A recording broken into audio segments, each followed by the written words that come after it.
Hello friends, welcome back to my YouTube channel free class. મિત્રો, આજે આપણે અહીંયા ધોરણ 7ની પ્રોજેક્ટ પ્રવૃત્તિ બુકનું સોલ્યુશન જોવાનું રહેશે, જેમાં પ્રોજેક્ટ પ્રવૃત્તિ નંબર 35 આપેલી છે, દંતમંજન. એમાં પહેલો પ્રશ્ન આપેલો છે કે હાલમાં તમે દંતમંજન તરીકે શાનો ઉપયોગ કરો છો, તેનો જવાબ લખવાનો છે. મિત્રો, તમે છેલ્લે ક્યારે દાંતણ કર્યું તેનો પણ જવાબ લખવાનો છે. તમે કયા કયા ઝાડનો ડાળીનો ઉપયોગ કર્યો અને તેના અનુભવ પણ નોંધવાના છે. આ ઉપરાંત તમને દંતમંજન કરવાનો 1 માસનો ખર્ચ કેટલો થાય છે એ લખવાનું છે, અને તમારા ઘરમાં સ્વદેશી બનાવટની કેટલી વસ્તુ છે તેના જવાબ પણ તમારે લખવાના છે. સૌથી પહેલાં મેં લખેલું છે કે હાલમાં તમે દંતમંજન તરીકે શાનો ઉપયોગ કરો છો, તો તેનો જવાબ છે હાલમાં હું દંતમંજન તરીકે કોલગેટ ટૂથપેસ્ટનો ઉપયોગ કરું છું. બીજો સવાલ છે, તમે છેલ્લે ક્યારે દાંતણ કર્યું? મેં છેલ્લે ઉનાળાના વેકેશનમાં દાંતણ કર્યું.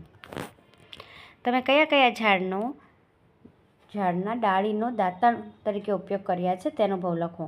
મિત્રો, મેં લીમડા અને બાવળના દાંતણ કર્યા છે. લીમડાનું દાંતણ વધારે કડવું હોય છે, જ્યારે બાવળનું દાંતણ ઓછું કડવું હોય છે. હાલમાં દંતમંજન કરવાનો 1 માસનો ખર્ચ કેટલો થતો હશે? દંતમંજન કરવાનો હાલનો 1 માસનો ખર્ચ જે છે તે સરેરાશ 100 રૂપિયા જેટલો થતો હશે. ઘરમાં સ્વદેશી વસ્તુ એટલે કે બનાવટની વસ્તુ કઈ કઈ છે તે નોંધો.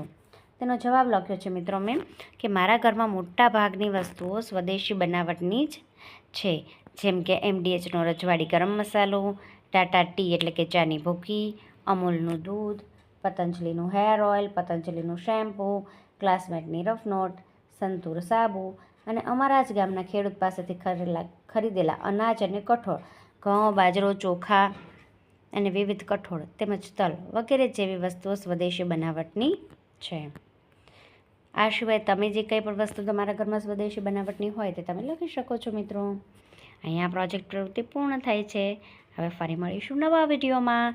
ચેનલને લાઇક, શેર અને સબસ્ક્રાઈબ કરવાનું ભૂલશો નહીં. Thank you.